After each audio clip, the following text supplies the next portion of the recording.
With apologies for the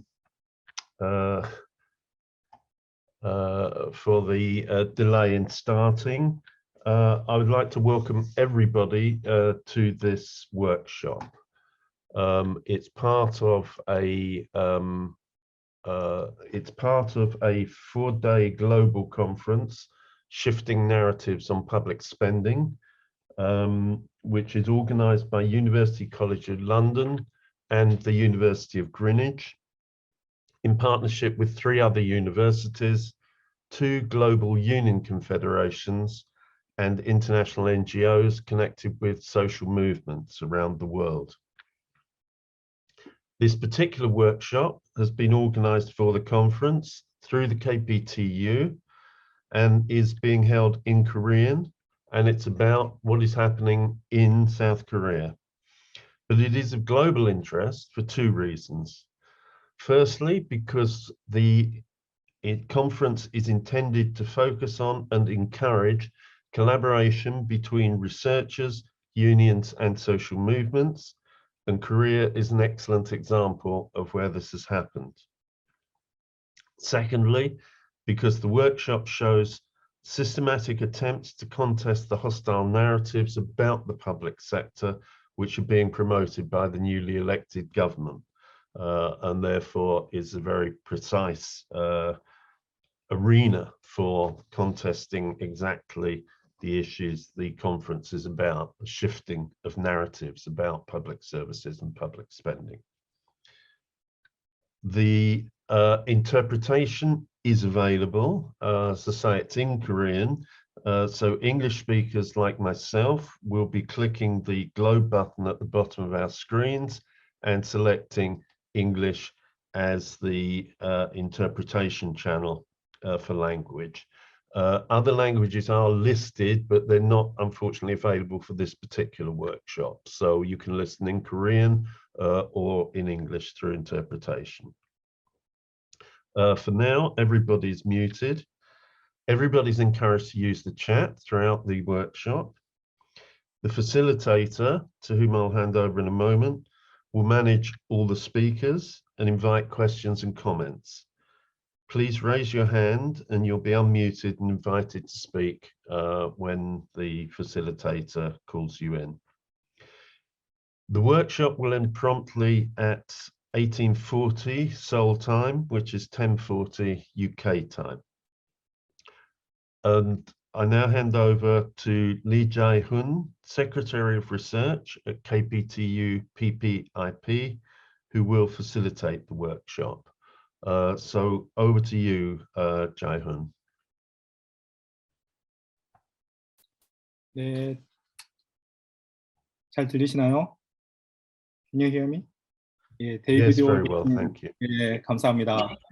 예, 그럼 지금부터 시간이 잠깐 늦긴 했는데 변화하는 내러티브 글로벌 회의 3일차 지역 세션으로 공공운수 노조가 주관하는 워크숍을 시작하도록 하겠습니다. 오늘 워크숍 주제는 새로운 보수 정부의 공공부문 정책 변화와 노조의 대응입니다. 2021년에 옥스팜 보고서에 따르면 한국은 OECD 35개국 중에서 노동권과 공공서비스가 꼴찌에서 3번째입니다. 그리고 공적 이전이나 조세 재분배 효과가 매우 약하고요. 그래서 불평등이 매우 높은 상황입니다. 게다가 지난 5월 더 보수적인 정부가 출범을 했는데요. 공무원에 많은 부정적 영향을 미칠 것으로 전망되고 있습니다. 오늘 워크숍에서는 5개 발제가 준비되어 있습니다. 모두 발제하시는 분들 모두 한국에서 전문적이고 활발한 활동을 하고 계시는 분들입니다.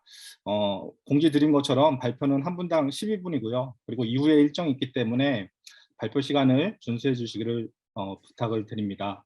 그리고 질의나 토론은 이후 발제가 모두 마친 이후에 그리고 쉬는 시간 없이 1시간 정도 발제가 마친 이후에 30분간 진행될 예정입니다. 채팅창에 질문을 남겨주셔도 좋고요. 아니면 토론 시간에 손을 흔들어 주셔도 좋습니다. 그러면 바로 좀 늦었기 때문에 발표를 시작하도록 하겠습니다. 먼저 첫 번째 발표는 윤석열 정부의 공공부문 정책과 노조의 대응이라는 주제로 공공운수 노조의 이승철 기획실장님 발표를 듣도록 하겠습니다. 예, 발표 준비되셨나요? 예, 예, 반갑습니다. 공공운수노조 기획실장 이승철입니다. 오늘 제가 발표드릴 내용은 윤석열 한국의 새 대통령과 정부의 공공부문 정책이 어떠한 내용이고 노조는 이에 맞서 어떤 활동을 하려고 하는지에 대한 내용입니다. 일단 PPT를 공유하면서 내용을 말씀드리도록 하겠습니다.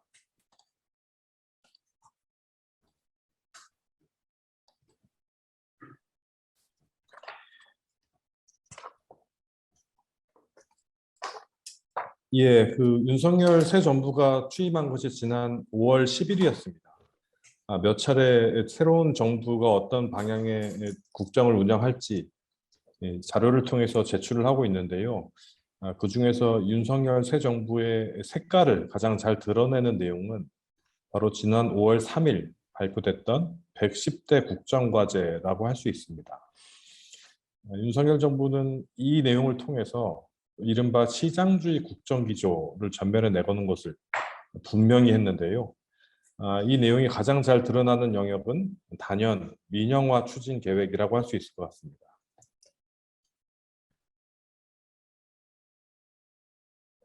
하지만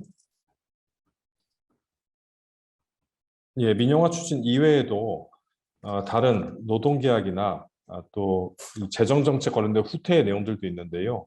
오늘 좀 발제에서는 이런 재정과 공공 또 노동정책에 새 정부의 시장주의가 어떤 영향을 미치고 있는지를 중심으로 발제하도록 하겠습니다. 앞서 말씀드린 것처럼 새 정부의 특징을 가장 잘 드러낼 수 있는 단어는 바로 시장주의라고 할 수 있을 것 같습니다. 특히 공공서비스 같은 경우는 시장의 논리보다는 실제 이 재화가 국민들에게 얼마나 필요하고 또 어느 정도 공급되는 것이 적절한지를 중심에 두고 볼 때 그 효용성과 가치를 극대화할 수 있는데, 이런 내용을 떠나서 말 그대로 시장의 가격 체제에 따라서 공공서비스의 생산과 배분을 조정하겠다는 것이 윤석열 정부 발표 내용의 중심입니다. 더 큰 문제는 바로 이 시장주의에 따라서 노동정책이나 인권정책 그리고 재정정책 등 기타 다양한 부분들을 모두 같은 기준으로 운영하겠다는 점에서 매우 위험하다고 볼 수 있을 것 같습니다. 공공부문의 경우 윤석열 정부의 시장주의가 본격화되게 되면 가장 먼저 맞닥뜨리게 될 위기가 바로 구조조정이라고 생각이 듭니다. 최근 들어서도 계속해서 코로나19 이후에 공공기관의 재정이 매우 좋지 않다는 내용들을 지속적으로 강조하면서 공공기관에 대한 구조조정을 시사하고 있는데요. 저희 노조는 이에 대해서 이 한국에서 발생한 이 공공부문 적자의 주요한 원인들이 이 코로나 재난 시기에 공공성을 유지하는 과정에서 발생했다는 점에서 동의하기가 어렵습니다. 실제로 대부분 공공기관의 적자의 생성 원인이 코로나19 시기에 국민들에게 적정한 가격의 공공서비스를 제공하는 과정에서 늘어난 것이고, 또 지난 정부에서 공공부문 비정규직을 정규직화하는 전환적인 노동정책을 펴면서 공공기관 종사자도 늘어난 상황이긴 합니다. 정부가 어떻게 구조조정을 추진할지에 대해서는 이미 여러 차례 정부 발표를 통해서 제기가 됐는데요. 가장 이른 것이 지난 5월 3일 110대 국정과제를 발표하면서 스스로 인력을 효율화할 경우, 즉 인력을 절감할 경우 이렇게 해당 기관에 인센티브를 부여하겠다 내용들이 담겨 있었고, 열흘이 지난 5월 13일에는 기관별 재량 지출을 10%씩 의무적으로 절감하라는 내용도 담겨 있었습니다. 그 밖에도 6월 3일 공공기관 재무건전성 강화 방안을 발표하면서 재무위험기관을 선별해서 적자 해소 중점 대응을 하겠다는 내용도 있었고, 또 6월 16일 새 정부 경제정책 방향을 발표하면서 고강도 공공기관 혁신에 나서겠다는 내용도 포함되어 있었습니다. 5월 3일부터 시작된 6월 16일까지 발표가 일관되게 제시하고 있는 것은 바로 공공기관에 대한 인력과 재정을 대폭 줄이는 과정을 통해서 구조조정을 반드시 빠른 시일 안에 이뤄내겠다라고 읽혀집니다. 문제는 이렇게 될 경우 공공기관이 담당하고 있는 국민을 상대로 한 공공 서비스 제공 기능이 약화될 수밖에 없다는 점에서 노조는 크게 우려하고 있습니다. 이런 윤석열 정부 시장주의가 가장 잘 드러나는 영역은 바로 민영화 또 영리화 영역입니다. 하지만 한국에서는 민영화 정책에 대한 국민적인 저항과 반감이 어느 정도 자리를 잡고 있는 상황입니다. 그래서 정부 발표에 대해서 민영화를 반대한다는 목소리를 낼 때마다 계속해서 정부는 우리가 추진하려는 정책이 민영화가 아니다라고 부인을 하고 있는 묘한 상황입니다. 정부가 민영화가 아니다라고 주장하는 핵심적인 근거는 이 정부가 가지고 있는 지분을 민간에 팔려고 하는 것은 아니다. 즉 과거에 매각 중심의 민영화는 추진하지 않겠다는 것이 전부입니다. 하지만 문제는 정부가 제시하고 있는 여러 정책 중에 다양하고 은폐된 방식의 민영화, 영리화 양상이 나타났다고 있는 점입니다. 대표적인 게 크게 4가지 유형으로 나눌 수 있는데요. 첫 번째는 민간의 시장을 개방하는 방식의 민영화입니다.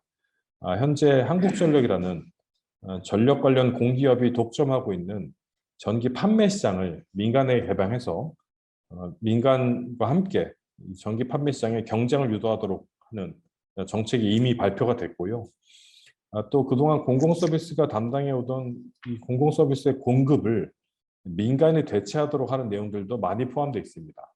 대표적으로 재생에너지를 민간 위주로 꾸려나가겠다라는 발표, 그리고 사회서비스 같은 경우도 민간의 공급을 확대하는 방식으로 돌봄 서비스를 강화하겠다라는 내용들이 이에 해당합니다. 세 번째로 민간에 대한 지원을 확대하는 방식을 통해서 민간 쪽으로 무게중심을 옮기려고 하는 시도들도 있는데요. 코로나19를 거치면서 공공병원과 공공의료에 대한 수요가 높아지자 이에 대한 응답으로 민간병원에 대한 정책 수가를 확대해서 즉 민간에 대한 지원을 더 높여서 공공병원이 해야 될 역할들을 맡기도록 하겠다라는 발표도 이미 나와 있는 상태입니다. 마지막으로 민간으로 수요를 유도하는 즉 공공의 역할을 약화시키면서 민간의 수요를 강화하는 방식의 정책도 구사되고 있는데요. 국민연금의 소득 대체율을 대폭 하향해서 민간보험의 가입률을 높이는 방식의 정책을 구사하고 있는 것도 이 정부가 보이고 있는 특징 중에 하나입니다.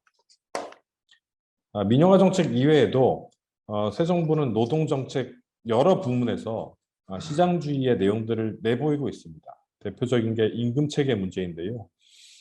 현재 우리나라의 한국의 임금체계를 직무 성과급제 임금체계로 변경하겠다라는 내용들이 포함되어 있고 이 과정에서 공공부문과 공무원에 대한 우선 임금체계 변경을 도입하겠다라는 내용도 발표가 되어 있는 상태입니다. 두 번째는 노동시간 문제인데요. 현재 1개월에서 3개월 정도 수준에서 조정할 수 있도록 되어 있는 선택적 근로시간 정상기간을 1년으로 확대하겠다라는 공약이 좀 대선 기간에 제시가 됐었고 110대 국정과제에도 포함이 되어 있습니다. 이렇게 되면 6주에 걸쳐서 매주 80시간씩 노동을 해야 하는 상황들이 발생할 수 있고 또 관련된 연장 근무 수당의 손실액도 상당한 규모가 될 것으로 예측이 됩니다. 그 외에도 연단위 근로시간 저축계좌제를 비롯한 다양한 노동시간 유연화 방안들을 정책화하고 추진하고 있는 것이 현 정부의 특징이기도 합니다. 공공수노조는 이러한 정부의 시장주의, 즉 민영화를 필두로 한 구조조정, 노동계약 이 3가지 시장주의 정책에 맞서기 위해서 공공성 확대라는 개념을 제시하고 있습니다. 즉 정부가 추진하는 시장주의는 차별과 불평등을 강화할 수밖에 없기 때문에 우리 노조는 공공성 강화라는 기치 아래 보편과 평등, 그리고 국가 책임을 강화하는 정책으로 나아갈 것을 제기하고 있는 것입니다. 즉 코로나19 위기 상황이 지나가면서 코로나19 이후에 한국 사회를 어떻게 운영할 것인가에 대한 논의가 진행되고 있는 가운데 정부는 기업의 지원을 확대하고 규제를 완화하는 방식의 시장 중심 전략을 펼치고 있다면 노조는 이에 맞서서 공공사회 서비스의 국가 책임을 강화하고 또 공공 중심의 정의로운 전환을 진행하는 등 공공성을 확대하는 전략이 필요하다라는 프레임전을 펼치고 있는 상황입니다.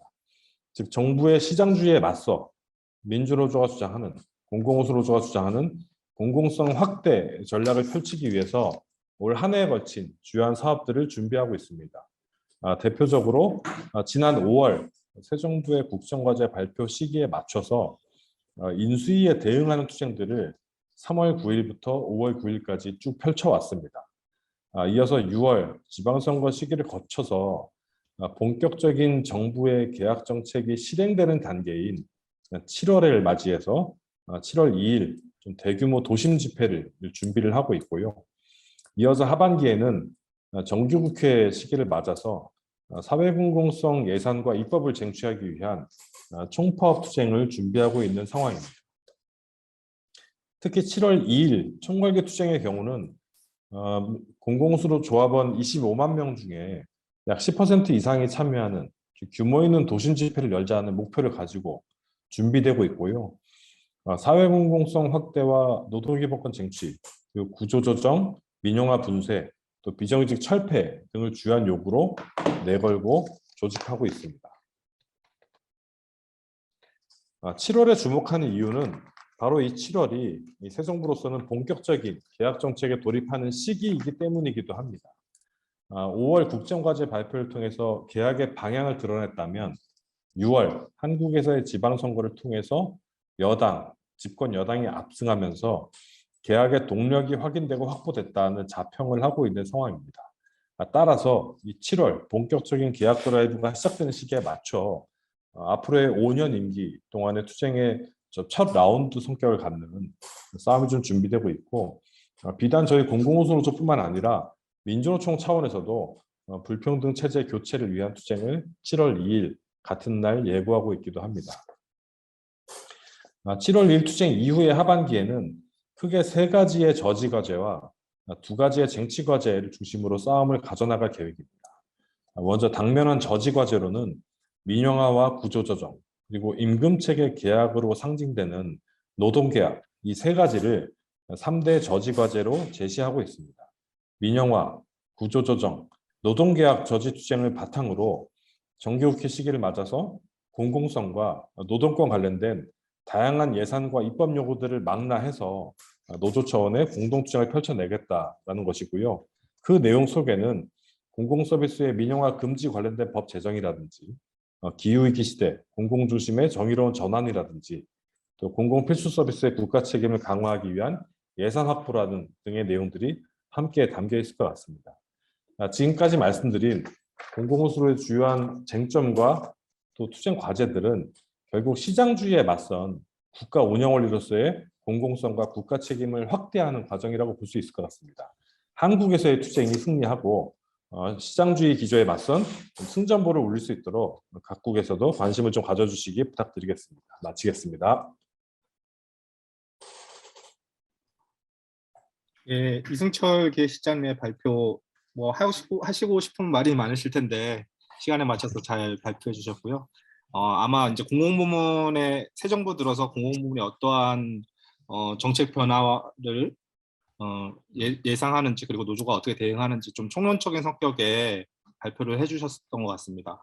그리고 이제 나머지 4개 발제는 좀 분야별로 해서 재정, 에너지, 교통, 의료 이렇게 순서대로 발표가 진행될 예정인데요. 먼저 공공서비스를 위한 재정정책이라는 주제로 나원준 경북대 교수님 발표를 듣도록 하겠습니다.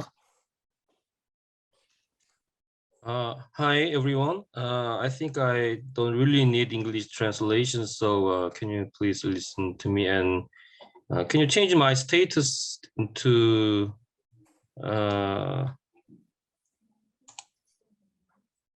host? Okay. Can you see the document? Okay. Yes.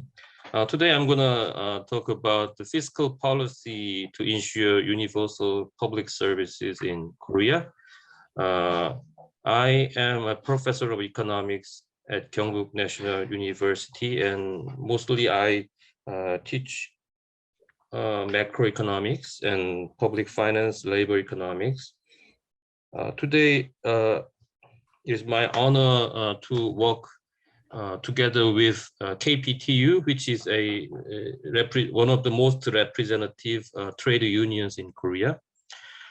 Well, as the former presenter has already made it clear, we had a presidential election and a couple of months ago, and the ultra right-wing government, we have a new government now, and the government see a budget deficit as an exploitation of future generations, which is quite old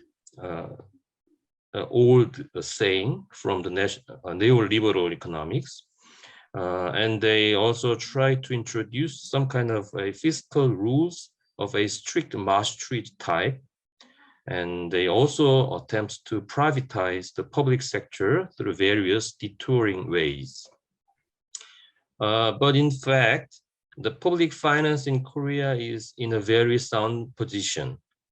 In fact, the debt ratio to GDP stays about 50% in Korea. 50% is almost half of the major industrial countries. And so the Korean public finance is really in sound situation. And also the Korean economic growth rate is forecasted to be about 3%, more than 3%. So the real interest rate is almost negative still now. In that sense, and also the nominal interest rate to the Korean government bond stays at 3%, about 4%. So this means right now it is free to use public debt. I mean, the fiscal cost is free. Also, it is really a high time that the active role of fiscal policies are required for the strengthening the social safety net and expanding universal public services. But the incumbent administration, they have an austerity bias, so to speak, in fiscal policies. And I think this can be a disaster.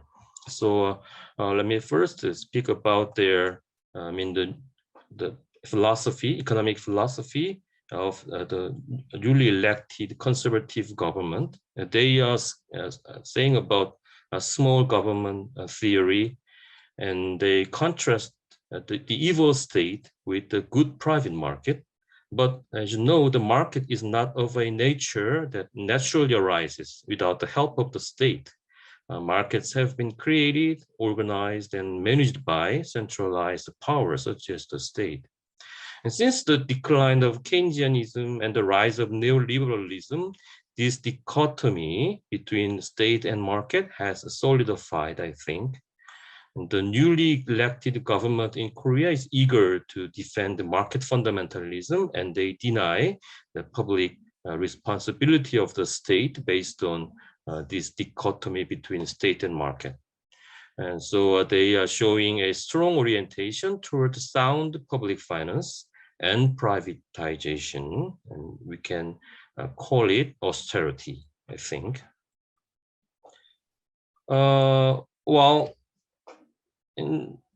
As an economist, I want to say that austerity darkens the outlook for both growth and inequality. Spending cuts in essential areas such as social safety nets and in knowledge, which is a long-term source of growth, tend to undermine growth capacity. And the approach of the incumbent, newly elected government to insist on cutting spending first with the sole intention of reducing public debt ratio is kind of too static and narrow-minded. This is an old-fashioned biased mindset that does not see the growth effects of public spending and also the complex dynamics within the economy brought about by the government activities. In the face of a major industrial transformation, including transition right now, the public sector, I think, should not limit its role as a bystander or facilitator, but should contribute to the realization of social values as an active leader of transformations. I think only then can innovation be possible, and only then more opportunities will arrive to more people. And only then can the economy grow and inequality can be alleviated to any extent at all. Well, as I already said, the newly elected government, they are trying to introduce a very strict type of fiscal rules. Well, the fiscal rules are based on the doctrine of neoclassical economics that economic performance deteriorates when the public debt increases. But the truth is opposite. The public debt is a kind of a result of economic performance rather than its cause. So the real question is into where and how the state spends. It is important how productively and how fit closely to social values the deficits are being invested. Well, there will be big changes in technology and production organization around the world. So the greater investment into new technologies and also vocational training are required than ever before.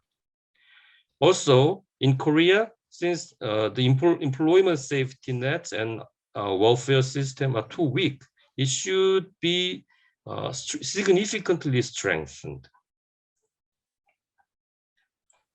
But there is a myth that public is saying that public investment crowds out private investment. But their claim, which is a crowding out effect, is never a truth. As Keynesian economics teaches, when a company decides in which area and how much to invest, first of all, it looks for future growth opportunities. But future growth opportunities do not automatically fall from the sky. Throughout history, governments have played a role in creating growth opportunities for businesses. Also, public spending have provided fields in which private investment is possible and trailblazes a channel for private investment to continue. So there is no way to make companies increase investment who expect less future opportunities, since public investment decreases, even with less taxes. I think we need to think about privatization trap this time, especially in Korea. Privatization can be interpreted as a form of austerity, and it's based on the notion that public sector is inherently inefficient. So they argue that it is better to contract out the tasks of public sector to the private sector. That's not the whole story. The argument that the public sector itself should act like a private company has now become widely accepted. As this marketization proceeds, the nature of public services also changes. Once public services have been recognized that they must be supplied to everyone universally. But now, as they go through marketization, situation is different. Well, infrastructure developed by private funds become a means for a small number of businesses to enjoy excessive preferential treatment. And it is now common for the public sector to pay more to private monopoly than the budget it would have cost if it had been directly run the project. Well, the market through which public services are outsourced to the private businesses is already in a situation of a monopoly or oligopoly. In a market dominated by monopoly or oligopoly, it is very well known that efficient resource allocation is difficult. Supplying public services is likely to cost more if outsourced, and the amount of public services supplied is likely to decrease. As the supply of public services decreases and the quality of the public services deteriorates, and the dissatisfaction of citizens increases, surprisingly, selling the public works themselves to the private sector often comes up as an alternative. Well, as Mark Blyth, who is also of the book titled Austerity, as he correctly mentioned, the austerity policy that pushes forward the privatization intensifies inequality and shakes the value of democracy to its very foundation, since the effects of austerity policies are asymmetric and harsher on the poor. So to address this problem, we need politics that can improve distribution. In Korea, the former government, Moon Jae-in government, promoted such a policy with its income-led growth agenda, even though it gave up on its promise after only a couple of years of not well-prepared experiments. While if the polarization becomes more severe than it is now, the foundation of social values that support the sustainability of Korean economy may also collapse. Historically, it is hard to find any success story of austerity. The situation worsened, for example, during the Great Depression in the 1930s by the austerity policies, because the major countries were obsessed with the gold standard at that time. There are a bunch of examples. Well, the reason that even a wrong idea, such as austerity, repeatedly gains power in real politics is because it is being contributed as an ideology favorable to groups and classes with political and economic power. The last thing that I want to emphasize is the fact that tax cuts and austerity are the worst policy combination that gives a future generation. While it is the long cherished dream of neoliberals to reduce the welfare state by curbing spending and alleviate tax burden on the highest income classes, monopoly capital, they insist that fiscal soundness is needed for future generations. However, if the public role of the state is minimized, the resulting damage is passed on to future generations as well. And this is exactly the things that the newly elected government tries to do right now. They are trying to cut taxes, and also they are trying to cut spending. Okay, so let me finish my presentation at this point in time. Thank you.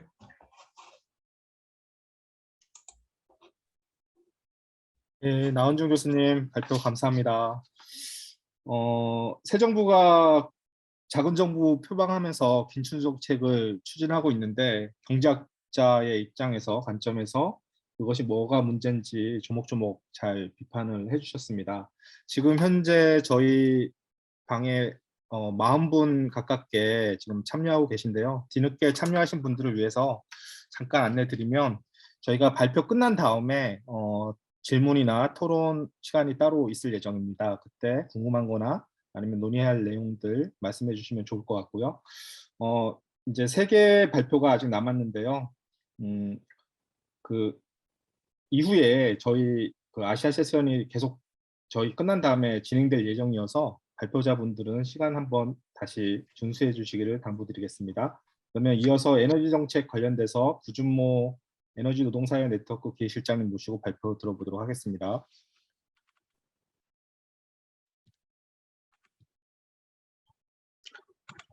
네, 안녕하세요.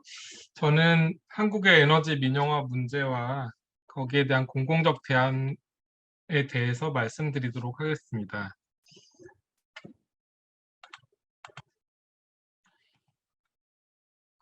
한국에서 에너지 민영화 정책은 1998년부터 본격적으로 진행이 되었는데요. 초창기에는 매각을 통해서 민영화를 하려고 하다가 노동조합의 파업과 국민들의 반대 여론 때문에 매각 방식의 민영화는 본격적으로 추진되지는 않았습니다. 그러나 그 후 20년 동안 시장 개방 방식의 우회적인 민영화가 에너지 부분에서 추진이 되었고요. 그래서 전력 중에서 발전 사업이 민자 발전의 비중이 한 30% 정도를 차지하고 있고, 천연가스 영역에서도 민간 기업이 수입되는 천연가스의 20% 정도를 차지하고 있는 상황입니다. 그리고 최근에는 재생에너지 발전 사업에 있어서 민간 자본의 진출이 활발히 진행되고 있고, 이런 과정들을 통해서 이윤을 위한 에너지 체제가 강화되고 있는 것이 한국의 현실입니다. 민자 발전의 확대는 이 그림으로 잘 아실 수가 있는데요. 가장 윗부분에 있는 짙은 붉은색 부분이 민영화된 민자 발전의 비중을 나타내 줍니다. 2001년 이후에 꾸준히 증가해서 현재 약 30% 정도를 차지하고 있습니다. 다음은 천연가스 수입 부분에서의 이제 민간 기업의 몫이 늘어나고 있는 것을 보여주는데요. 2013년에 3.5%에 불과했던 그 민간의 천연가스 수입이 2020년에는 22.4%로 급증한 것을 보실 수 있습니다. 그리고 최근에는 해상풍력 사업에 외국 자본들이 활발히 진출하고 있는데요. 이 진출한 해외 자본들은 한국의 기업 또는 발전 공기업과 특수목적 법인을 형성하는 방식을 통해서 사실상의 이제 민자 사업 방식으로 해상풍력 사업에 뛰어들고 있습니다. 대표적으로 맥쿼리나 블랙록 같은 초국적 금융 자본이 진출을 하고 있고요. 그리고 많은 또 에너지 대기업들이 지금 사업 기회를 노리고 있습니다. 해상풍력 사업에는 수조 원의 많은 투자 비용이 필요한데요. 이 사업이 성사가 되면 한국전력이나 발전사와 20년 정도의 장기 계약으로 안정적인 수익이 발생하기 때문에 이런 일들이 지금 진행이 되고 있습니다. 최근 등장한 윤석열 정부는 경쟁과 시장 원칙에 기반한 에너지 시장 구조를 확립하겠다고 하면서 한국전력이 지금 담당하고 있는 그 전기 판매 시장을 점진적으로 개방하는 것을 통해서 민간 기업의 몫을 늘리려고 하고 있습니다. 이런 방향은 이전 정부와 연장성 상에 있는 것으로 볼 수도 있습니다. 지난 노동운동의 에너지와 관련된 활동을 살펴보자면요. 2002년 2월 25일에 시작된 가스 노동자들과 발전 노동자들의 투쟁이 에너지 산업의 분할 매각 민영화 중단이라는 역사적 승리를 쟁취를 했습니다. 하지만 그 은밀한 방식의 민영화가 지속적으로 진행이 되었고 그것이 깊은 상흔을 남겼는데요. 크게 이제 내부적 민영화와 우회적 민영화로 살펴볼 수가 있을 것 같습니다. 내부적 민영화는 공기업을 경쟁 체제 속에 내몰아서 민간 기업처럼 운영되도록 강제를 했고요. 비용 절감을 통한 외주화와 비정규직 활용을 통해서 노동자와 환경을 희생시키는 구조를 만들어 왔습니다. 우회적 민영화는 매각은 하지 않지만 대기업에게 전력 시장이나 천연가스 시장을 개방하고 사업권을 우선 배분하는 방식의 특혜를 줘서 민간 기업의 영향력을 확대해온 과정이었습니다. 이런 상황 속에서 노동운동은 그 여러 가지 투쟁을 벌이기는 했지만 내부적 차별화에 좀 무뎌지는 현상들이 발생했고 또 정권이 탄압하는 상황에서 방어 투쟁으로 내몰린 그런 경험을 갖고 있기도 합니다. 다음으로 한국의 환경운동을 좀 살펴볼 수 있을 것 같은데요.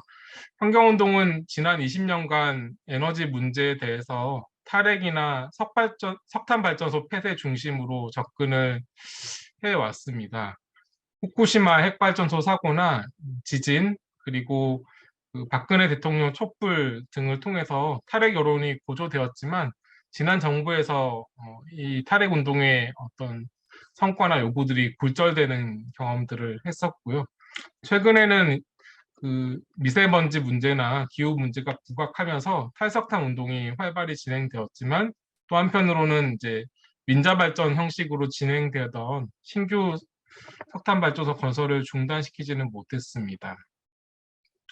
환경 운동 같은 경우에는 뭐 이런 과정들을 통해서 이윤을 위한 에너지 체제는 문제 삼지 못하고 뭐 협동조합이나 에너지 시민과 같은 어떤 틈새 전략을 펼치거나 개별적인 어떤 반대 운동, 그리고 폐쇄 시간표를 앞당기는 운동, 이런 것에 이제 치중을 했고요. 담론적으로, 수사적으로 정의로운 전환을 이야기하고 있지만, 사실상 립 서비스 정도에 그치고 있습니다. 그리고 최근에는 기후 위기가 악화되면서 속도가 중요하다, 또는 글로벌 스탠다드를 따라야 한다 이러면서 시장주의나 민영화를 부각시키는 흐름이 시민사회 일각에서도 이제 강화되고 있습니다. 하지만 다른 한편으로는 체제 전환을 이야기하는 급진적인 기후정의 운동이 부상을 하고 있기도 합니다. 얼마 전에 기후정의 동맹이라는 한 70여 개 단체가 참여하고 있는 연대 조직이 만들어졌는데요. 이 단체에서는 그 시스템 체인지, 체제 전환을 이렇게 적극적으로 주장을 하고 있고요.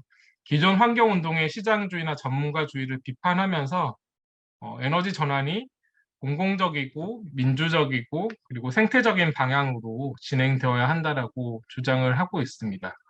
그리고 공공운수노조에 소속되어 있는 발전 부분의 노동자들과 직접적으로 연대를 하면서 여러 가지 활동들을 벌여나갈 계획입니다. 그래서 이 공공 중심의 에너지 전환을 위해서 공공운수 노조나 그리고 기후정의 동맹과 같은 단체들에서는 크게 두 가지 대안을 내놓고 있습니다. 첫 번째는 재생에너지의 공유화와 초과 수익 환수가 필요하다는 것인데요. 사실상 무상으로 주어진 태양과 바람이라는 자연 자원에 대해서 현재 이윤 중심의 에너지 체제는 이것을 민간 기업이 독점해서 이윤을 가져가는 구조를 만들고 있습니다. 이것이 이제 민영화된 방식의 재생에너지 사업인데요. 그러나 한국에는 다른 실험들이 있었습니다. 2013년도부터 제주도에서는 풍력 사업자 매출액의 7%를 제주도로 기부하도록 해서 이것으로 이제 공유화 기금을 만들어서 공적인 목표에 사용하도록 했는데요. 이런 방식을 전국화하고 법제화하는 것이 필요하다. 그래서 기존의 재생에너지 사업이나 새로운 재생에너지 사업에 적용을 해서 재생에너지 자원 자체를 공적인 소유로 공공의 것으로 만드는 시도들을 하고 있습니다. 두 번째는 공공협력을 중심으로 에너지 전환을 추구해야 한다라는 그런 또 주장들을, 운동들을 벌이고 있습니다. 앞서 말씀드렸던 재생에너지 수익의 공유화 같은 경우는 이미 진행된 사업의 문제점에 대한 어떤 분배적 대책에 가깝다면요. 앞으로 진행되는 신규 사업에 대해서는 그 사회 공공성의 원칙에 따라 공공협력 방식으로 진행을 하자는 것입니다. 공공협력이라는 것은 지금 현재 존재하는 공기업을 개혁하고 그것을 지방정부나 시민단체 또는 이제 주민 간의 협력을 통해서 사업을 진행하는 것을 이야기합니다. 이렇게 사업을 진행할 경우에 민간 사업자가 사업을 진행하는 것보다 이자 부담이 매우 적기 때문에 그 줄어든 비용을 사회 공공성 목적에 맞게 사용할 수 있을 것으로 기대를 하고 있습니다. 2050년까지 탄소 중립을 한다고 했을 때 그 규모의 차이는 수백조 원에 이를 것으로 예상이 되고요. 결국 이 이익을 사유할 것인지 공유할 것인지의 차이를 만들 것이라고 생각합니다. 결론적으로 이 공공협력에 기반을 둔 사회 공공성 모델이 더 효율적이고 효과적이고 생태적이면서도 정의로운 전환을 가능하게 할 것이라고 보고 있습니다. 네, 이상 마치겠습니다. 예, 구준모 위원님 발표 감사합니다. 그러면 바로 이어서 그 공공교통 관련돼서 이영수 사회공헌연구원의 선임연구위원 발표를 들었도록 하겠습니다.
지금 소리가 안 들린다고 하는데요.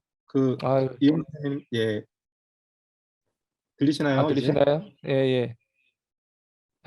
제가 음소거를 안 했네요. 잠깐만요.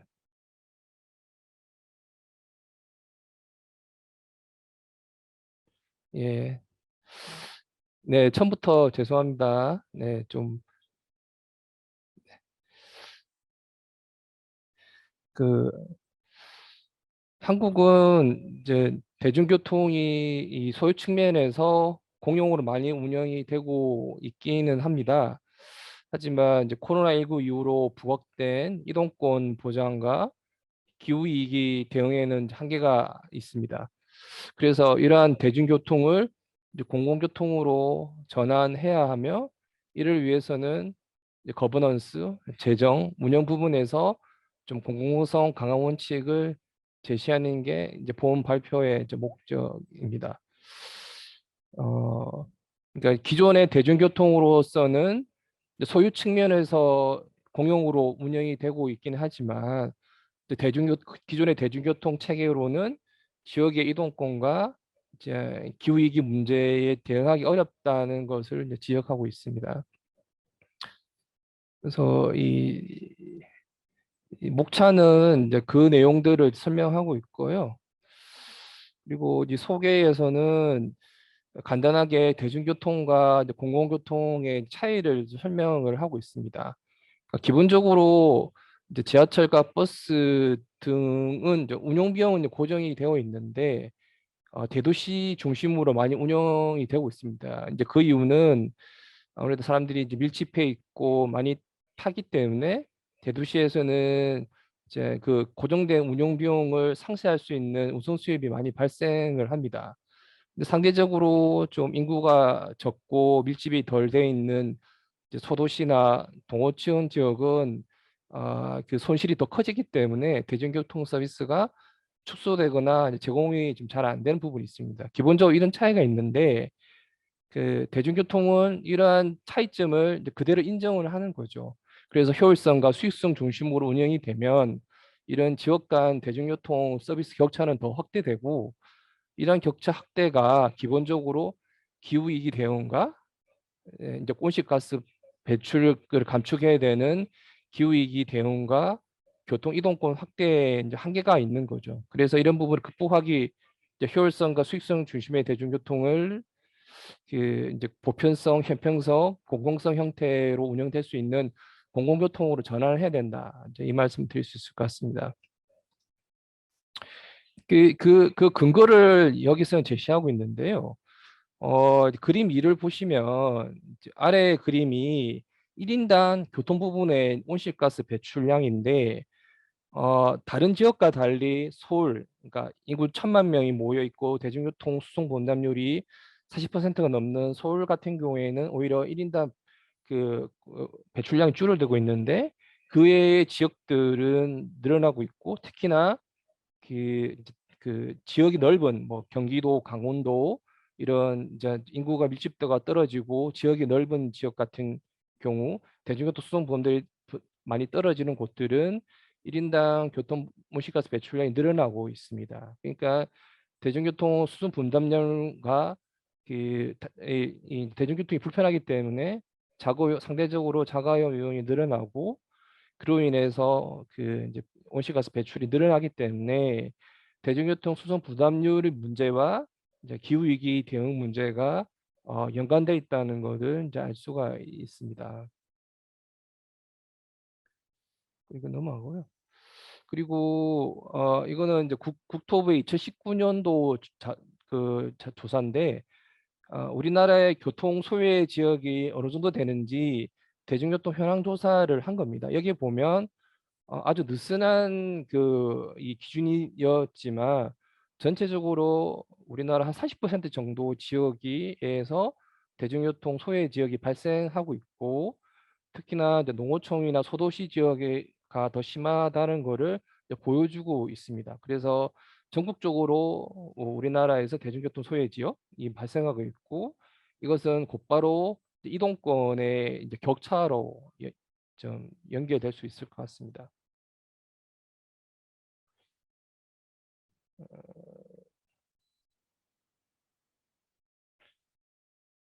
음,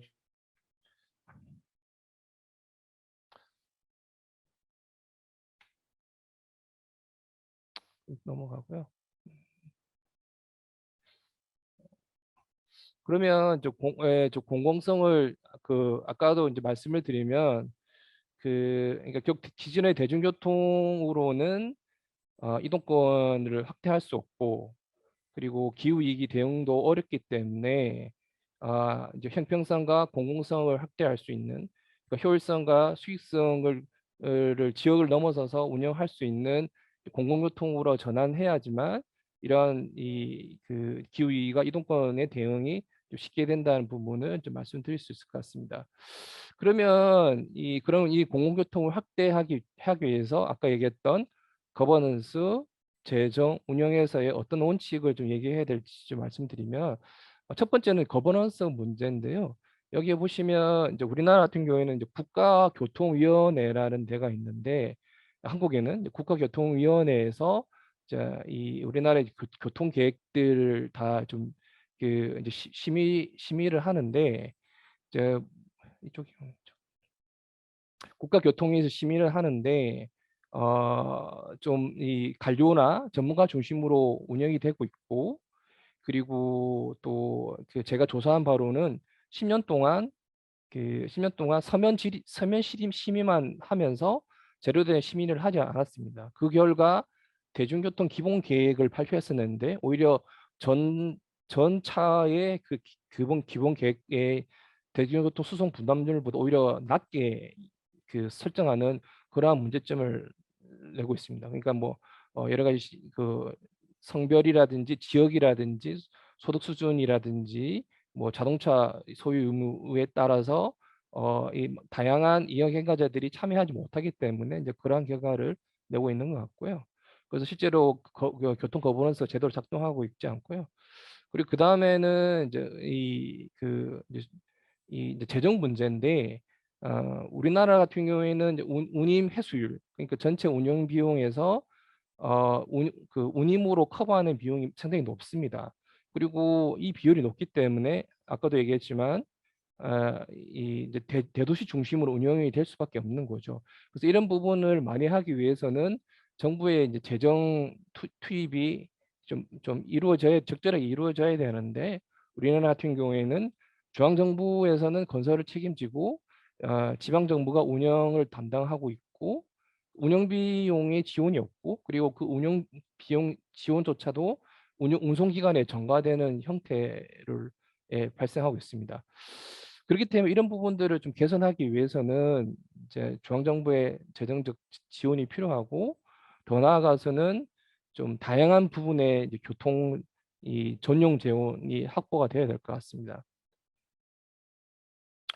그리고 운영 같은 경우에는 아까 뭐 전반적으로 이 좀 그 대중교통이 공용으로 운영되고 있긴 하지만 최근에 이제 그 철도 부분에서 민영 사업이 늘어나면서 그 민영화가 많이 되고 있습니다. 그래서 이런 부분에서 실제로 그리고 민주 사업을 하는 이유가 재정을 이제 절약할 수 있다고 얘기하고 있지만 실제로 민주 사업 자체가 오히려 더 장기적으로 보면 재정을 많이 재정을 많이 그 투자가 되게 하고 있고 다양한 사회적 갈등 비용을 유발하고 있고요. 그리고 노동 조건 저하에 따른 그런 비용도 발생하고 있습니다.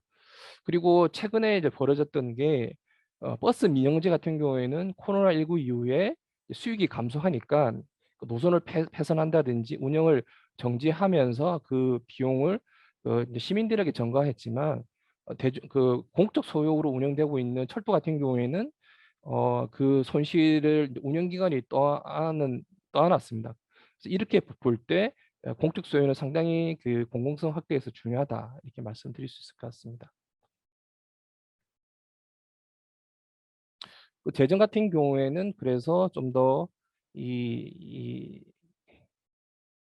넘어가고요. 그래서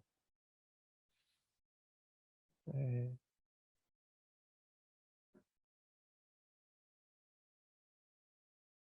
네, 예. 그래서 말씀드리면 아까 얘기했듯이 그 우리나라 같은 경우에는 소유 측면에서는 공용으로 운영되고 있지만 이 코로나19에 부각된 이동권 보장이라는 기후위기 대응의 한계가 있고 이를 위해서는 공공교통으로 전환해야 되며 그리고 거버넌스 문제라든지 재정 부분, 운영 부분에서의 공공성이 좀 더 강화돼야 될 것 같다는 말씀 드릴 수 있을 것 같습니다. 네, 이상입니다. 예, 이용수 의원님 발표 감사합니다. 이용수 의원이 제 옆자리에 있어서요. 안 들리는지 제가 몰랐습니다. 그래서 잠시 좀 진행에 좀 미숙한 점 양해 부탁드리고요. 그러면 지금 마지막 발표로 모두를 위한 공공의료 정책이라는 주제로 보건의료 단체연합 정책국장이신 전진환 국장님 발표 듣도록 하겠습니다. 예, 안녕하십니까. 잘 들리시죠? 잘 들리시죠? 네, 시작하겠습니다. Yes. 예, 저는 그 건강권 실현을 위한 보건의료단체연합이라는 단체에서 활동하는 전진환이라고 하고요. 저는 코로나19 대응 실패를 낳은 한국의 공공의료 현실과 윤석열 정부의 의료 민영화라는 주제로 말씀을 드리겠습니다. 슬라이드가 넘어가고 있나요? 네. 예, 감사합니다. 한국의 코로나19 대응은 흔히 성공이라고 평가를 받고 있습니다. 지난해 말까지 제로 코로나 정책을 펼쳤기 때문인데요. 그래프는 지난 10월까지는 한국의 확진자가 매우 적었다는 것을 보여줍니다. 한국의 제로 코로나는 방역보다 경제를 우선시한 미국과 유럽의 많은 나라들보다는 나은 선택이었습니다. 보시다시피 보리스 존슨은 경제를 망치느니 시체가 쌓이는 걸 보고 싶다라고 했습니다. 하지만 한국은 초기 방역을 잘했을 뿐이지 의료 대응은 잘 하지 못했습니다. 빨간색으로 표시된 부분이 한국인데요. 한국은 인구 대비 공공병상 수가 전 세계에서 가장 적은 나라입니다. 한국은 전체 병상은 굉장히 많습니다. 한국의 병상 수는 OECD 평균의 3배나 될 정도로 많은 병상을 가지고 있습니다. 하지만 대부분이 민간 병상입니다. 한국의 공공병상 비중은 10%밖에 안 됩니다. OECD 평균은 보시다시피 70%가 넘습니다. 이 10%밖에 안 되는 공공병상이 지난 2년간 코로나 환자의 70%를 진료를 했습니다. 그리고 민간병원은 코로나19 환자 치료에 잘 나서지 않았습니다. 그래서 한국은 확진자가 상대적으로 매우 적었고, 그리고 전체 병상은 많지만 공공병상이 부족해서 항상 코로나 치료병상 부족에 시달렸습니다. 제대로 치료받지 못한 확진자가 많았기 때문에 치명률도 보시다시피 상당히 높은 거를 볼 수가 있습니다. 공공병원이 부족해서 가장 먼저 희생된 것은 가난하고 취약한 사람들이었습니다. 정부는 요양병원, 요양시설, 장애인시설, 교정시설 확진자들의 치료를 포기했습니다.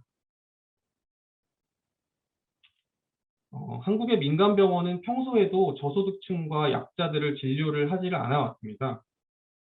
그래서 이들은 공공병원에 의존할 수밖에 없습니다. 그런데 대부분의 공공병원이 코로나 전담병원이 되자 이들은 병원에서 쫓겨나게 됐고 생명과 건강을 잃게 됐습니다. 한국은 코로나19 기간 내내 간호사 부족에도 시달려 왔습니다. 한국은 병상당 활동 간호사가 OECD 평균의 5분의 1밖에 안 됩니다. 왜냐하면은 90%가 민간병원이라고 말씀을 드렸는데요.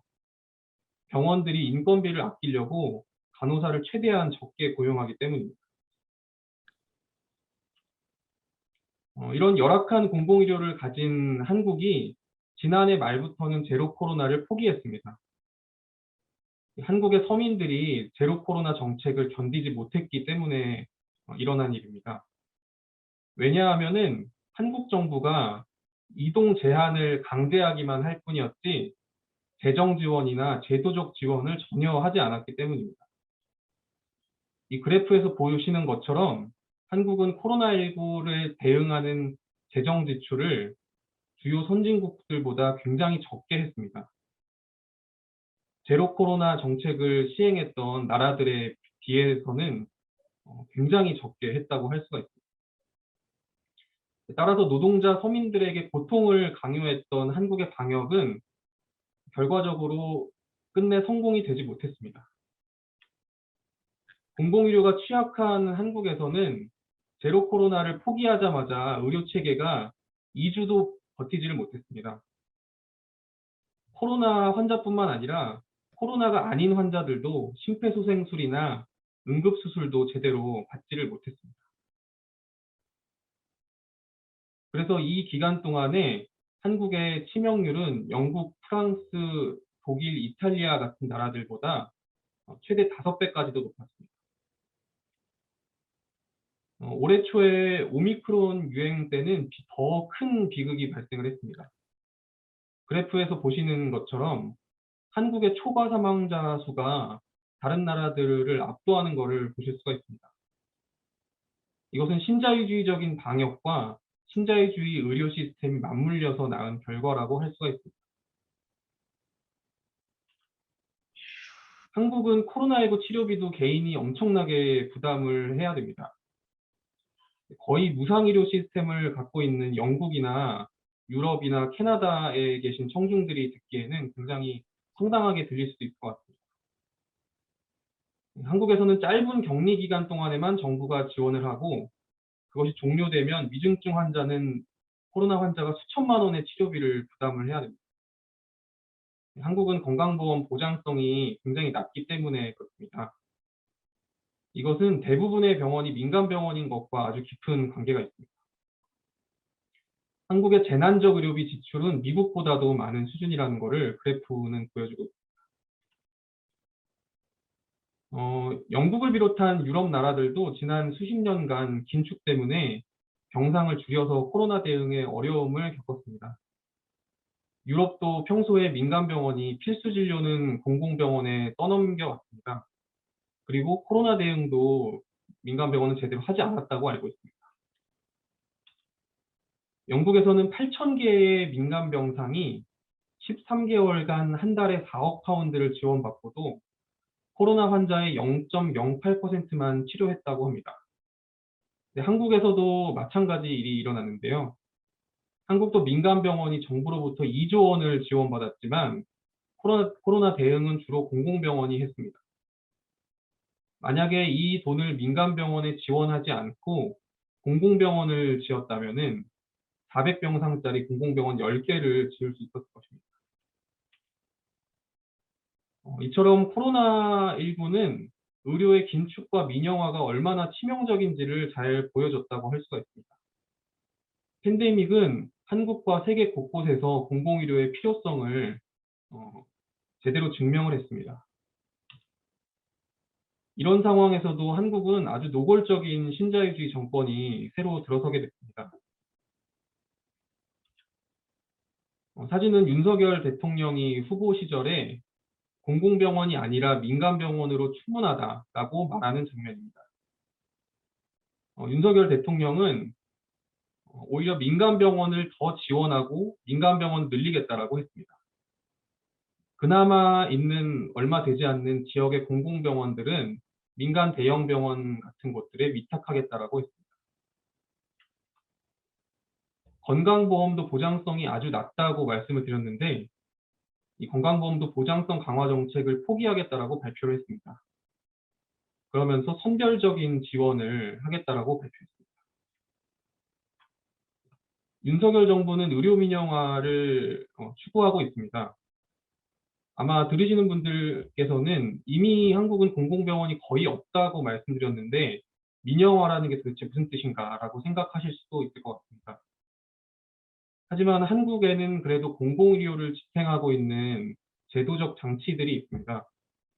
한국은 영리병원 설립이 금지가 돼 있고 그리고 전국민 건강보험 제도를 가지고 있고 당연하지만 의약품과 의료기기에 대한 비교적 갖춰진 허가 절차들이 있습니다. 기업들은 이런 제도적인 규제를 허물어서 의료에 더 많이 진출하고 의료로 돈벌이를 하려고 하는 것입니다. 그래서 한국은 이런 시민의 안전과 생명을 지키는 규제들을 허무는 것을 의료 민영화라고 부르기도 합니다. 한국의 의료 민영화는 최근에 디지털 헬스케어 산업 육성이라는 이름으로 추진이 되고 있습니다.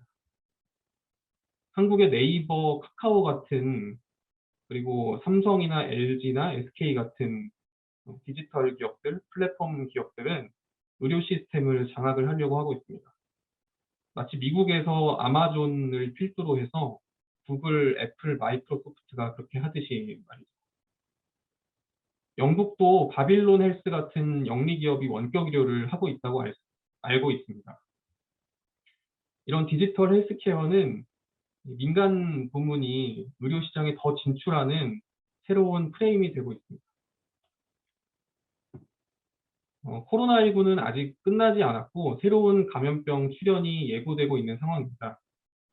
그리고 폭염이나 홍수나 산불이나 허리케인 같은 기후재난 때문에 공공의료가 더 요구가 되고 있습니다. 그리고 의료 시장화, 의료 민영화를 억제해야지만 과잉진료나 낭비의료를 줄여서 보건의료 부문의 탄소 배출도 줄일 수가 있습니다. 보건의료 부문은 전 세계적으로 탄소 배출의 5%를 차지하는 막대한 영역이고 이 과잉의료를 줄이는 게 기후위기 시대에 굉장히 중요하다라고 이야기가 되고 있습니다. 이처럼 감염병과 기후위기 시대에 공공의료의 필요성은 더욱 절실해지고 있다라고 생각을 합니다. 그동안 영국을 비롯한 유럽의 공공의료 중심 의료체계 그리고 무상의료 시스템은 한국의 노동자들과 시민들에게도 큰 영감을 주었습니다. 다른 한편으로는 유럽을 포함해서 전 세계적으로 진행되고 있는 신자유주의적인 긴축과 민영화는 한국 정부가 의료 민영화를 추진할 근거와 명분이 되기도 했습니다. 그렇기 때문에 이처럼 세계 각국의 투쟁은 서로 연결되어 있다고 생각합니다. 각국의 노동자들과 민중들이 자신의 정부와 기업에 맞서서 공공의료를 위해 투쟁하는 것이 그래서 전 세계 민중을 위한 투쟁이기도 하다고 생각합니다. 한국의 보건의료운동도 윤석열 정부의 의료 민영화를 막고 의료 공공성을 강화하기 위한 투쟁을 계속할 것이고 국제적 운동에 연대할 것입니다. 네, 이상으로 발표를 마치겠습니다. 네, 발표 감사합니다. 그래서 지금 준비했던 5개의 발제가 모두 끝났고요. 지금 6시 13분 정도 됐는데 한국 시간으로 한 30분 정도 그 질의응답하고 토론할 수 있는 시간이 있을 것 같습니다. 그래서 너무 이제 광범위한 주제를 너무 짧은 시간에 이렇게 압축적으로 잘 발표해 주셨지만 그래도 궁금한 게 많을 거라고 생각을 하는데요. 여기 플로어에 계신 참여자분들 중에서 궁금한 거라든지 아니면 의견이랄지 뭐 이런 거 있으시면 손 흔들기를 통해서 질문이나 의견을 주시면 좋을 것 같습니다.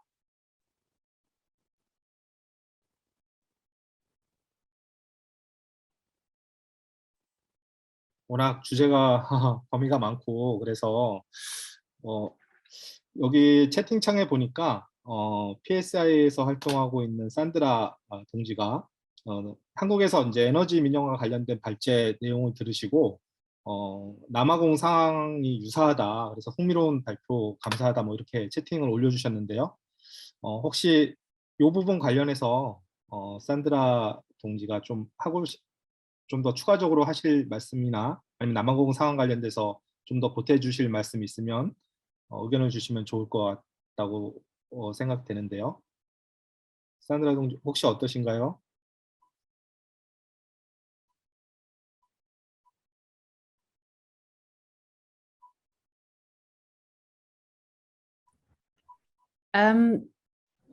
Nothing much to add. I think just that the parallels between the privatization and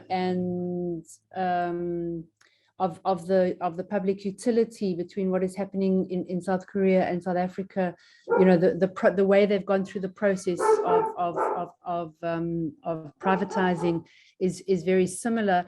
And what I found very fascinating was the formation of that of a kind of a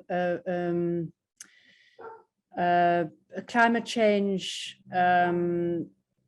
grouping organization, which is kind of recognizing the need to have a combined, that the public partnership idea basically. And I think that's something that would be very useful to find out more about and learn a lot more about, because I think that is the way to go with renewable energy, is to look at that public partnership, because you no longer, because renewable energy is such a more diffuse system of electricity generation. I think obviously the way to go is a partnership between all the different components. So yeah, I found it very interesting. Thank you very much.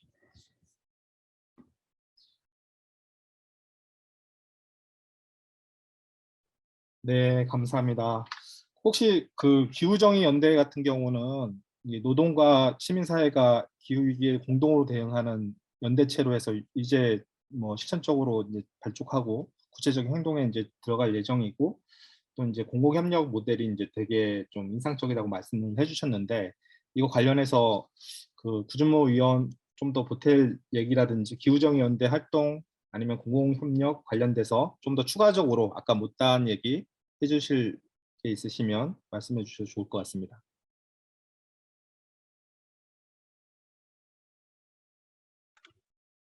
네, 좀 추가적으로 할 얘기는 많지는 않은데요.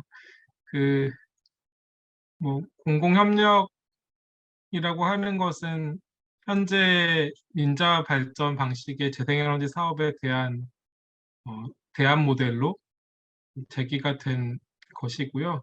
아직 이제 아주 구체화되었다거나 아니면 널리 알려진 상황은 아닙니다. 문제의식의 차원에서 대안 모델로 제기가 되었고, 그런 방식으로 가야 한다. 그리고 그것이 바로 공공 주도의, 공공 중심의 에너지 전환의 모델이 될 수 있다. 이렇게 이야기를 하고 있고요. 그래서 노동조합과 기후정의 동맹이 함께 발전소 지역을 방문을 해서 노동자들과 기후정의 운동이 대화하고 공동의 전략을 짜는 행사가 다음 주에 있고, 약 한 100명 정도가 참여할 것으로 예상이 됩니다. 이런 과정들을 거쳐서 앞으로 좀 더 대안들을 만들고 그리고 또 세력화에도 힘을 쓰려고 하고 있습니다. 네, 감사합니다. 혹시 또 참여자분들 중에서 지금 5개 발표 들으시고 좀 더 궁금하신 거라든지 이런 질문 있으시면 손 흔들기를 통해서 의견을 주시면 좋을 것 같습니다. 다른 분들 의견 주시는 동안 데이비드 홀 교수님께서 코로나 시기에 민간 부분의 역할에 대해서 매우 잘 알고 있다 뭐 이런 멘트를 해주셨는데요. 사실은 코로나 위기 상황에서 공공의료의 역할이 되게 중요해질 수밖에 없는데 한국의 상황은 아까 전진아 국장님 얘기 들어보면 실제 그것과는 좀 정반대의 흐름으로 가고 있는 것 같아서 그래서 뭐 그 부분 관련해서 뭐 발제 시간이 워낙 짧았기 때문에 그 코로나 시기에 공공의료의 역할, 뭐 한국의 대응, 뭐 이런 부분 관련해서 좀 더 보태서 말씀해 주실 내용이 있으시면 전진아 국장님 좀 부탁을 드리도록 하겠습니다. 예. 민간 부문이 코로나19에 대응을 굉장히 적게 한 게 인상적이라고 말씀해 주신 것 같은데 조금만 더 생각나는 걸 말씀드려보자면은 한국의 지난 수십 년 동안에 유럽은 굉장히 많은 병상이 감소를 했다고 알고 있습니다. 그래서 뭐 영국이나 프랑스 같은 곳들은 거의 병상이 30~40%씩 줄어들었는데 이런 것들은 공공부문의 긴축 때문에 전체 병상이 엄청나게 줄었던 것입니다. 근데 한국은 반면에 지난 10년간 동안에만 해도 이 민간 병상이 거의 30% 이상, 병상이 거의 30% 이상 병상이 늘어난 유일한 나라인데요. 그러니까 이처럼 한국은 완전히 다른 경향을 보이고 있는데 90%가 민간 병원이고 이 민간 병원이 과잉 의료로 수익을 굉장히 많이 창출하고 그렇게 해서 또 병원을 계속 늘리고 그래서 또 과잉 진료를 하고 이런 악순환을 벌이면서 몸집을 계속 키우고 있습니다. 그래서 이제 한국의 빅5라고 하는 병원들이 재벌들이 운영하는 병원인데 이런 병원들은 병상 수가 2,000병상, 3,000병상 정도 되는데요. 이렇게 병상 수가 큰 병원은 외국에는 거의 없다고 알고 있습니다. 이렇게 몸집을 키운 엄청나게 큰 병원들이 많이 있는데도 불구하고 코로나 환자는 거의 보질 않아서 정말 황당하게 들리시겠지만 코로나 환자가 전국에 수십 명, 수백 명이 생길 때도 하루에 수십 명, 수백 명밖에 안 생길 때도 이 병상이 부족한 그런 상황이 계속됐고 민간 병원을 1%를 정부가 동원하는데 1년이 걸렸습니다.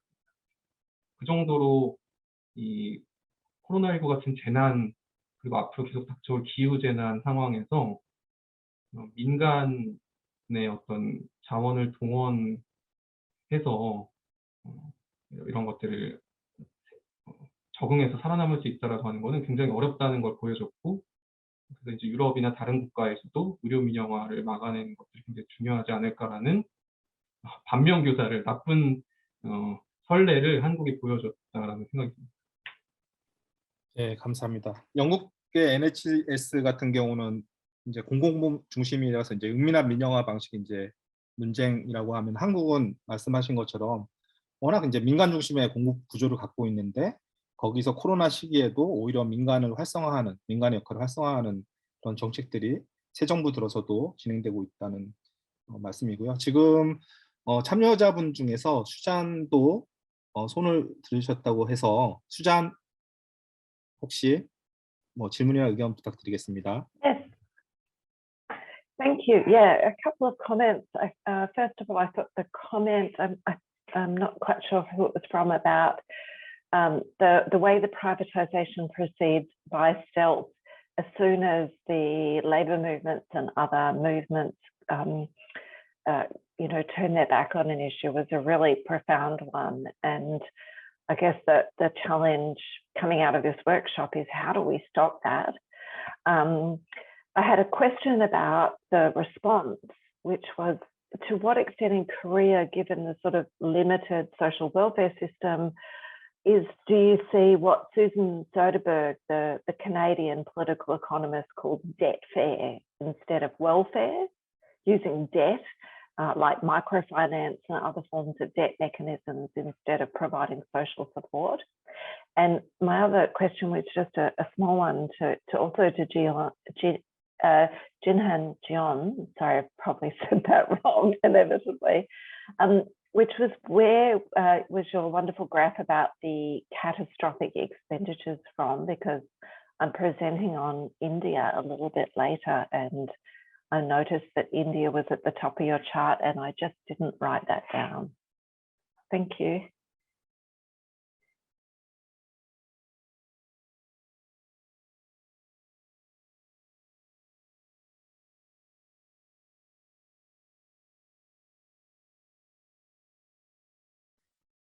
예, 전유랑 국장님, 혹시 지금 필리핀 상황도 의료 시장과 관련된 부분들 이렇게 막 채팅창으로 올려주셨고, 또 이제 지금 이 이후의 세션도 이제 의료에 대한 주제거든요. 파키스탄하고 인도. 그래서 이제 의료 부분에 궁금한 부분들 좀 많으신 것 같은데, 그 혹시 질문하신 내용에 관련돼서. 근데 지금 통역이 제공이 되고 있는 건가요? 제가 전혀 사실 이해를 못하고 있어가지고, 수잔 동지가 말씀하신 거는 저를 언급하신 것 들었는데 내용을 전혀 못 들었습니다. 지금 통역이 제공이 되고 있는지 모르겠네요. 들리지가 않아가지고. 혹시 통역 요약해서 한번 말씀을 해주시겠어요? 저도 질문 사항에 대한 거를 다시 한 번만.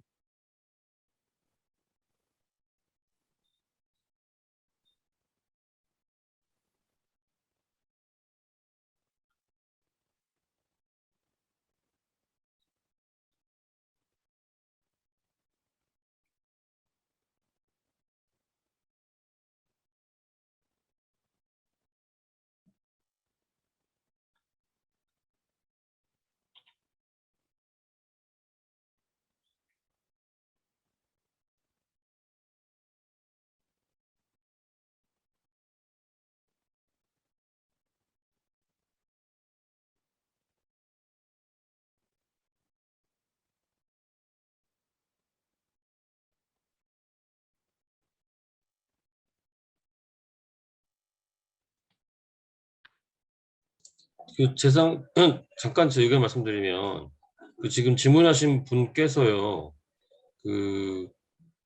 재난 상황에서 이제 코로나 관련된 비용들을 민간이 지출한 것으로 오해를 하신 것 같아요. 그래서 마이크로 파이낸스 얘기를 하셨던 것 같거든요. 그러니까 이제 코로나 관련된 진단이라든가 치료라든가 이런 비용들을 민간에서 부담을 했으면 혹시 이렇게 마이크로 파이낸스 같은 그런 대안적인 방식들이 활용이 됐느냐, 재난 지출과 관련해서 그런 질문을 하신 것 같아요. 약간 오해를 하신 것 같기도 하고.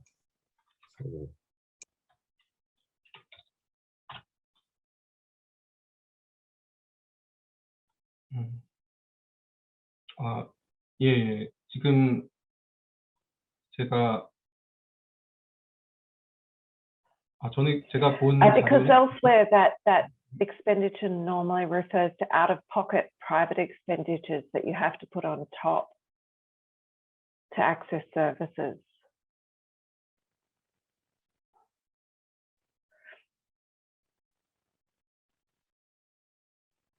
But it doesn't matter. We can clear that up later.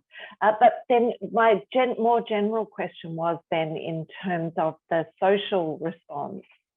Was there social sector support, or do we see a pushing of people into debt-based systems to look after themselves?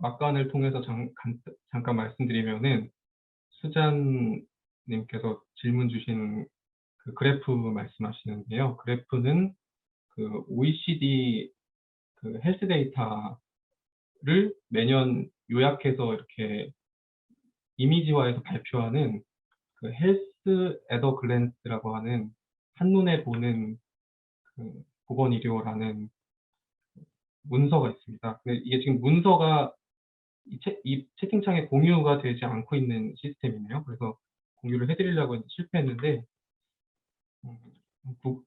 요 자료를 한번 찾아보시면은 거기에 나오는 그래프입니다. 예, 그 한국 그 전진환 국장님이 얘기했던 보건의료 관련된 헬스 에더 글랜스는 이제 OECD 자료라서 이제 인도라든지 이게 좀 약간의 그 국가적인 상황에 따라서 좀 차이가 있을 것 같고, 그래서 이제 공적인 공공의료에 대한 지출 말고 좀 더 이제 구조적인 형태, 공동체나 뭐 이런 식의 자발적인 그런 재난의료 상황에 대한 자발적인 그런 대책이나 뭐 이런 부분들이 또 있는지 뭐 이렇게 질문을 하실 것 같아요. 아무래도 이제 그 보건의료 관련된 제도적인 민간 중심의 공급 구조를 한국이 갖고 있지만 또 이제 건강보험이라고 하는 제도적 틀은 좀 더 차이가 있을 것 같아서, 그래서 그 보건의료 관련된 부분은 이후 세션에서도 인도하고 파키스탄 사례 관련돼서 또 발표가 있을 예정이니까 그때 좀 더 추가적인 논의 이어가면 좋을 것 같습니다. 네, 수장 감사합니다. 그리고 혹시 의료에 대한 부분 말고도 다른 주제에 관련돼서 혹시 질문이나 의견 있으시면 네, 부탁드리도록 하겠습니다. David's got a question, so I'll hand over to him.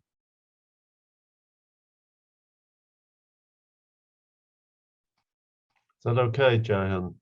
Yeah. Okay.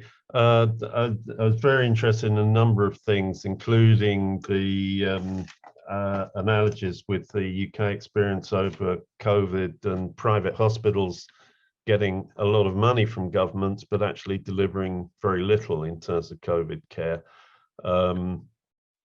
which is opportunism. But can I ask a general question that cuts across 2 or 3 of the presentations? Because one of the things that struck me was that, for example, in relation to energy, where I know there have been long struggles over the threats to privatize the energy system, which in terms of traditional privatization have been largely won. And you're reiterating that there is strong public support against further privatization in the energy sector. You're very confident of this. So in that sense, you're saying you've won the narratives on this, but still you have a government coming back with very strong proposals for privatizing energy. Also in the health sector, a very vivid picture of a diminished public hospital sector struggling having to cope alone with COVID and then being overwhelmed when the zero policy is lifted. But equally, you do seem to have, as you say, a system there. You have got a system of national health insurance, unlike the USA. You have got a public healthcare system. And if I understood you right, you also have a rule that says new private hospitals cannot be built. So can somebody give an overall picture here? Because it looks as though this is a very dynamic and complicated situation in terms of the public sector and public services, that in some respects, you've won considerable public support for stronger public sector. In other respects, there's a tax. And so overall, are you feeling optimistic in terms of your ability to resist this government's initiatives, despite the fact that they're horrendously aggressive? Thank you.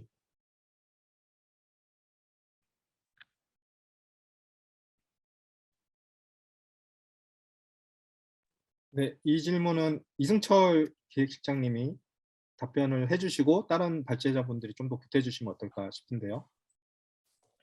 예, 간단히 답변을 드리면 일단 민영화와 관련된 이 정부의 특징 중에 하나는 과거 정권이 공공의 자산을, 공공기관을 매각하는 방식의 민영화에만 치중하고 있었다면 이제는 공공기관을 매각하는 대신에 민간에 대한 지원을 강화해서 점차 공공 부분의 역할을 줄여나가는 방식으로 좀 하고 있다는 점이라고 볼 수 있을 것 같습니다.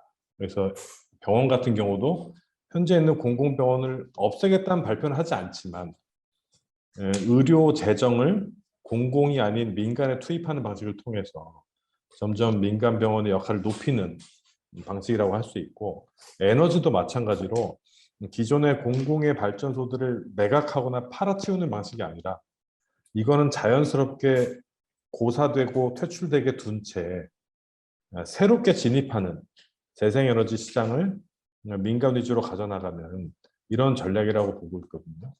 그래서 국민들에게는 민영화에 대한 거부감이 있기 때문에 정부가 민영화를 추진한다 그러면 그건 안 된다라고 이야기를 하지만, 지금처럼 말씀드린 은폐된 혹은 위장된 이런 스텔스 민영화와 관련해서는 새롭게 인식을 확산하고 동의를 이끌어내는 이런 상황이라고 보여집니다. 그런 면에서 말씀 주신 것처럼 상황을 낙관적으로 볼 수 있는 상황은 결코 아닌 것 같고요.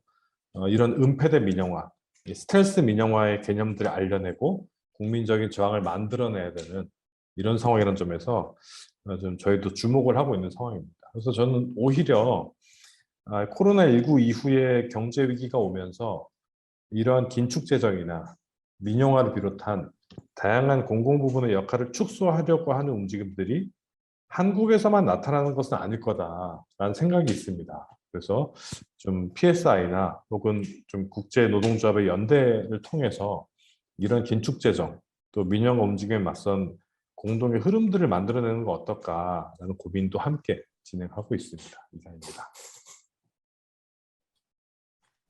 네, 감사합니다. 데이비드 홀 교수님, 혹시 답변이 됐나요? 네, 저희 한 Yes, it did. Thanks very much. And I'll say something more briefly about it in 2-3 minutes when I close the workshop. But back to you, Johan.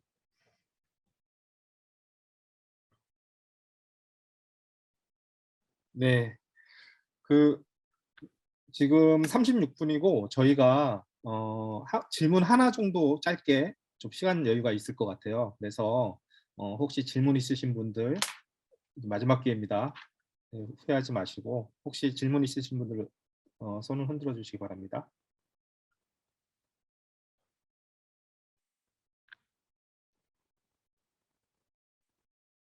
질문 없으시면 혹시 그 발제자분 중에서 이 얘기 꼭 해야 되는데 못했다 하시는 분 있으시면 짧게 한 시간을 드릴 테니까 좀 말씀해 주실 분이 있으신가요? 제가 잠깐 짧게만 한 네. 말씀만 좀 드리고 싶은데요. 통역 좀 부탁드리겠고요. 사실 이제 공공정책의 필요성이라든가 그리고 이제 특히 의료 부문이나 에너지 부문에 있어서의 민영화 반대 이런 형태로 어떤 그 노동운동이 이제 조직되고 결합된다고 할 때 제가 생각할 때는 이것은 이제 궁극적으로는 신자유주의적인 어떤 그 재편에 대한 그런 이제 어떤 대항이라는 의미가 있기 때문에 경제 정책과 관련해서 긴축이라고 하는 담론에 전면적으로 맞서는 그런 식의 어떤 전략이 필요하지 않을까. 운동 전략이라고 하는 관점에서 탈긴축, 반긴축 그런 맥락에서 이를테면 복지국가의 축소, 그다음에 다양한 형태의 민영화 흐름 이런 것들을 제어할 수 있는 하나의 전선, 하나의 통일된 전선으로 탈긴축, 반긴축 그런 흐름들을 국제 노동운동에서 만들어갈 수 있으면 좋겠다는 생각을 하게 됩니다. 이상입니다. 예, 나원유 교수님, 8긴축 관련된 국제적인 연대 강조해 주셨고요. 오늘 뭐 주제가 많은데 시간이 짧아서 발표자분들 아쉬움이 많이 있고 또 토론자분들도 궁금한 게 많이 있는데 시간 고려해서 질문을 못 하신 것 같은데 발제 관련돼서 좀 궁금하거나 좀 더 의견이 있으시면 저희가 메일 주소를 올려놓도록 하겠습니다. 그래서 그 메일로 추가적인 의견 주시면은 저희가 해당되는 발제자분들이 답변을 드릴 수 있도록 그렇게 하겠습니다. 오늘 1시간 30분 넘게 워크숍을 진행했는데요. 마지막으로 데이비드 홀 교수님 좀 전체적인 진행에 대한 좀 코멘트 듣고 오늘 워크숍을 좀 마무리할까 합니다. 데이비드 홀 교수님. Thank you, Jae-Hoon. Thanks to you, thanks to all the speakers, and thanks to the KPTU for organising this. This has been very illuminating. It has done exactly the two jobs that we were expecting the workshop to do. You have demonstrated very clearly the combination of collaboration between research unions and social movements on these issues, and you have also demonstrated very clearly the importance of the narrative issues around the public services and their connection with international ones. One of the intentions of this whole conference was to create an awareness of common interests over narratives, both across countries and across sectors and between academics, unions and social movements. And I think you've contributed to that considerably. So thank you very much. We will be discussing how to follow up the conference afterwards. If you have any views on that, please let us know. I'm now going to end this workshop. But the Zoom meeting itself will remain open, and at 11 o'clock London time, which I think is 6 o'clock Seoul time, the next workshop will start, and it will be about the struggle of community health workers in Pakistan and India to be recognized as employees and to be consolidated as part of the actual health system as employees.